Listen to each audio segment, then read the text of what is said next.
Nous sommes le 22 avril 2026. Peuple d'Afrique, recevez nos salutations comme d'habitude. Un politicien malien s'affiche avec les groupes armés terreaux qui sont en train d'endeuiller l'espace confédéral AES. Le groupe terroriste en question, c'est le GENIM. GENIM, nous avons tout en dit, c'est une coalition de 4 organisations terroristes. Ansardine Diada Gali, Al-Mourabitoun de Mokhtar Belmokhtar, ACMI de Youssef Al-Nabi Obeida, et puis le 4e groupe, celui d'Amadou Koufa. Il a été rencontré les terreurs du GENIM, ils disent que c'est quelque part, c'est-à-dire à la frontière entre le Mali et la Mauritanie. C'est là que vous trouvez encore l'implication de la Mauritanie. Parce qu'ils ont cité la localité de Guiré. Guiré, c'est dans la région de Nara. La région de Nara est une région frontalière de la Mauritanie. Donc à la frontière entre le Mali et la Mauritanie. Ce qui veut dire que la France a permis à ce que Oumar Mariko, qui est censé être là-bas, selon la France, comme un réfugié politique, quitte ses statuts, revenir non seulement en Mauritanie, mais franchir illégalement. Le Mali est un pays très vaste. Une frontière entre la Mauritanie et le Mali, et moi, je suis convaincu que la rencontre n'a pas eu lieu à Guiré. Je suis convaincu que la rencontre n'a pas du tout eu lieu en territoire malien, mais du côté mauritanien. La partie forêt de Ouagadougou se trouvant en territoire mauritanien. Ils se sont rencontrés. Et pour essayer de laver l'image d'Oumar Mariko et de certains politiciens maliens, il faut faire croire qu'ils sont des gens bien qui vont négocier la libération des otages maliens détenus entre les mains des GENIM. J'ai dit non. C'est la création même des GENIM qui constitue en soi d'abord un crime, premièrement. Qui a créé GENIM, qui a mis toutes ces organisations ensemble? C'est ça le crime principal. Coalition franco-algérienne. Deuxièmement, c'est le fait d'avoir donné comme ordre à GENIM d'enlever des militaires souvent qui sont en voyage, qui sont en tenue civile, les intercepter les cars quelque part en brousse, rapidement essayer de les enlever ou enlever même des civils. Souvent un bus rempli du monde, ils essaient de les enlever. L'armée ne peut pas être à chaque mètre carré du territoire. Et ils enlèvent ça des actes de jeu et ces otages-là généralement se retrouvent jusqu'en territoire mauritanien. N'oubliez pas, les documentaires Art. Il y a cette journaliste européenne qui dit avoir pénétré en territoire malien selon elle à partir encore de la Mauritanie. Les récents voyages du président mauritanien en France en dit beaucoup de choses. Les terroristes acculés du côté de la Mauritanie, vous savez, les Maliens en train de militariser totalement la frontière, les autorités mauritaniennes qui sont en train de crier. Oumar Mariko laisse entendre qu'il a passé par le territoire mauritanien pour avoir accès à un bout, à une partie du territoire malien et rencontrer là-bas les terreurs du GENIM et mettre en scène une fameuse libération de 4 otages cette fois-ci. J'ai dit, mais pourquoi même tenir des gens en otage? C'est en soi un crime. Des civils qui ont été enlevés, qui n'ont rien demandé. Souvent jusqu'à dans leur village. Des civils qui ont été enlevés. Et tout ça, ça veut dire que nos politiciens ont bel et bien participé à toutes les opérations d'être dirigées par de certains politiciens qui aujourd'hui vont rencontrer GENIM sans problème. GENIM qui enlève, qui assassine nos chauffeurs, lui il va les rencontrer, ça montre qu'ils appartiennent tous à la même famille, ce sont les mêmes boss. Ça faisait longtemps qu'on disait ça. La fameuse classe politique en Afrique là, généralement c'est de l'anarque. Démocratie née du discours de François Mitterrand, 20 juin 1990, c'est de l'anarque. C'est des gens qui n'ont rien de démocrate. Ils sont eux-mêmes à la tête de leur parti politique pendant 10 ans, 15 ans, 20 ans. Il n'y a pas d'alternance. C'est des bandits. Quand ils sont aux affaires, ils ne font que du banditisme, le pillage des deniers publics. Ils sont dans tout. Magouille, corruption, tout. Et ils étaient même amis à ces chefs terreaux. Ça montre quoi? À chaque fois que peut-être ils ont voulu renverser un régime en place, ils ont activé leurs amis qui ont des armes pour voilà, essayer de semer le chaos dans le pays. Oumar Mariko, qui était sur France 24 et moi, vous vous souvenez? Et puis regardez un peu le parcours de ce monsieur. Qui est-il? On dit qu'il a fait les études de médecine, mais combien d'années? Il a tellement redoublé là-bas. Et pour renverser, quand François Mitterrand voulait renverser le président Moussa Traoré, certains présidents africains, lui, à l'époque, ils ont le discours de François Mitterrand, c'était le 20 juin 1990. Discours de François Mitterrand lors de la conférence de Bâle, où il exige la démocratie à la française dans tous les pays africains. En tout cas, dans toutes les anciennes colonies de la France, ça c'est très clair. 3 mois après son discours, soit en octobre 1990, Oumar Mariko, qui s'est dit un rescapé de l'INEM, notre débat, crée une association des élèves et des étudiants du Mali qui font appeler AIM. 3 mois après. Et en mars 1991, c'est-à-dire 6 mois après, en tout 9 mois après le discours de François Mitterrand, ils étaient là dans la rue, manifestation. C'était des élèves et des étudiants du Mali qui étaient mobilisés majoritairement. On dit qu'il y a eu des tirs, l'armée a tiré. D'aucuns disent que c'est des mercenaires infiltrés de la jeune française qui ont tiré sur la foule. Il y a eu beaucoup de morts. Et Oumar Mariko était le chef des étudiants, des élèves et étudiants. On dit qu'il a le parcours de médecin, mais depuis là, il est dans les affaires politiques. Donc il a siégé. Étant étudiant, il avait son véhicule qui lui a été offert par les nouveaux, ceux qui venaient de renverser aussi le pouvoir. Moussa Traoré, c'est lui qui avait renversé aussi à son tour le père de l'indépendance du Mali. Le président Modibo Keïta, à son tour, 23 ans après, il est renversé. Il est renversé et parmi ceux qui ont eu à le déposer, il figure Oumar Mariko qui avait comme rôle de mobiliser les élèves et les étudiants. Dans les années 2000, je ne sais pas, 2002 ou quelle année, en tout cas tout autour de ça, il crée un parti politique et puis il est candidat à la présidentielle. Régulièrement, il est dans la politique. Un médecin qui n'a presque jamais soigné un patient. Jamais. Vous avez cette histoire de parti politique à créer tellement de fainéants en Afrique. Des gens qui ne travaillent presque pas.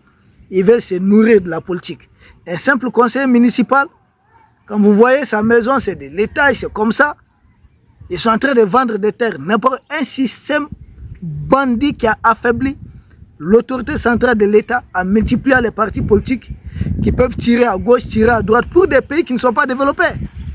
Multiplier les syndicats, multiplier les associations, multiplier les ONG. Regarde le Niger. À peu près, je ne sais pas, 3000 ONG associations qu'on vient de suspendre ou de dissoudre. C'est dans ça que nous sommes retrouvés. Et les gens, les Oumar Mariko, sont les produits de ce système. C'est quelqu'un qui n'a presque jamais travaillé. C'est des gens qui ont toujours vécu de la politique. Il s'est dit lui-même souvent très proche d'Iyad Agali. N'oubliez pas, c'est Oumar Mariko. Quand l'armée malienne avait mené l'opération Éclair de Moura, où plusieurs lieutenants terreaux devaient se réunir, les renseignements du Mali avaient fait un travail impeccable. Et à Moura, on a écrasé beaucoup de chefs terreaux. Des bacs de terreau là, véritablement commencé à Moura. Et Mariko furieux, il parle d'exactions, que non, c'est des civils qu'on allait. Mais j'ai dit, attendez, les terreurs disent avoir perdu beaucoup d'hommes. Mais toi, tu dis qu'il s'agit de civils. Qui es-tu finalement? Tu es l'aide d'entre eux, mais en civil. Parmi nous, se retrouvant dans la classe politique. Affaire de Moura, ça n'a pas suffi. Nous libérons Kidal après. Il dit non, c'est les Russes seulement qui ont libéré Kidal. J'ai dit, ah bon? Les Russes sont nos partenaires. Est-ce que les Russes vont venir au Mali sans notre aval? C'est des enfants maliens qui étaient en première ligne. Nous avons libéré Kidal avec nos partenaires sincères. Et là aussi, Mariko est très furieux. Il écrit une lettre à la Turquie pour demander qu'on ne vende plus les drones à l'armée malienne, que ça va servir d'exaction. J'ai dit, mais les drones ont permis à l'armée malienne de libérer Kidal, de libérer Aguelok, de Salit, de perdre toutes ces localités. Pourquoi tu es dérangé? C'est là que beaucoup de nos politiciens sont en réalité les agents de l'ennemi. Il est furieux, il est triste, il est énervé parce que l'armée malienne a libéré certaines villes du nord des mains de groupes armés terroristes qui les occupaient. Et nous, on payait pour aller à Kidal. Ah oui. un officiel du Mali, pour se rendre à Kidal, devait payer d'abord au terreau qui occupait Kidal. Grâce à son excellence le général Assimi Goïta et à toute l'équipe qui l'accompagne, Kidal est redevenu totalement malien. Mariko est fâché. Au lieu de féliciter l'armée malienne, il écrit au président turc Erdogan. Heureusement que ce dernier a compris qu'il s'agit peut-être de quelqu'un qui n'en vaut pas la peine. Sa lettre peut-être a été déposée dans la poubelle. Et la Turquie a continué de faire les affaires avec le Mali. Nous avons une armée professionnelle. Il tient le même discours que les ennemis du Mali. La junte algérienne dit nous parle d'exaction. La junte française nous parle d'exaction. Certains politiciens maliens aussi parlent d'exaction. Les terreaux parlent d'exaction. Ce n'est pas la même équipe qui est là. C'est la même équipe. Tous ceux qui parlent d'exaction et autres, pendant que, or, les terreaux là ne commandent pas en tenue militaire et autres, c'est des gens qui s'habillent comme moi en civil, mais ils ont des armes. En quoi neutraliser des terreaux équivaut à neutraliser des civils? Qu'ils disent ça à l'oncle Sam et autres là qui passent leur temps à bombarder des civils, mais pas nous. Et puis il dit qu'il est réfugié en France là-bas. La France a tellement fait assassiner des gens ici. Combien de présidents africains ont été assassinés? Mais Margot, là où son histoire là est un peu bizarre, vous savez c'est quoi? C'est que c'est quelqu'un qui pendant longtemps s'était comporté ici comme un anti, c'est-à-dire système France-Afrique. Quand nous on tenait certaines manifestations devant l'ambassade de France, souvent il venait là, il était avec nous, il nous infiltrait. Ils essayaient de chaque fois de contrôler les mouvements, prendre la tête du mouvement, pour que ça n'échappe pas au contrôle. Pour que le mouvement ne dérape pas, pour que ça n'échappe pas au contrôle. Il venait régulièrement. Il nous disait être très proche de Jean-Luc Mélenchon. Bon, à la longue, nous avons découvert beaucoup de choses. C'est quelqu'un qui partait rencontrer, quand Kadhafi était au pouvoir, les proches de Kadhafi, je ne sais pas s'il a rencontré Kadhafi lui-même, il était constamment au Venezuela. C'est là que nous disons à certains pays révolutionnaires, faites attention aux politiciens africains qui vont chez vous, qui insultent père et mère de la France. Souvent, c'est des agents de la France. Parce que pour vous infiltrer, il faut qu'ils tiennent un langage, un discours totalement anti-français. C'est une façon pour eux de vous infiltrer, de vous pénétrer. Moi, c'est ce que j'ai découvert à la longue. Les gens comme Léomar Mariko, vous savez, nous autres qui, peut-être étant au village, nous avons eu à pratiquer une partie de chasse avec les chiens. Quand les chiens se mettent à pourchasser un écureuil, généralement, vous savez, l'écureuil, il trouve refuge où ça? Généralement dans son trou. Omar Margo, quand il dit fuir le Mali, où est-ce qu'il a trouvé refuge? En France, à Abidjan, à Abuja, chez Ambalo, à Nouakchott, dans toutes les capitales où nous n'avons pas de bonnes relations actuellement avec leurs politiciens. Donc il s'agit bel et bien de leurs hommes qui étaient là vent debout, qui faisaient presque tout le contraire. Il était dans une autre peau. Sinon, depuis sa participation au soulèvement des élèves et étudiants, lui qui a coordonné cela pour aboutir à un coup d'État. Il a lui-même soutenu le coup d'État de 2012 contre le président Mamadou Toumani Touré, qui était à 3 mois de la fin de son mandat.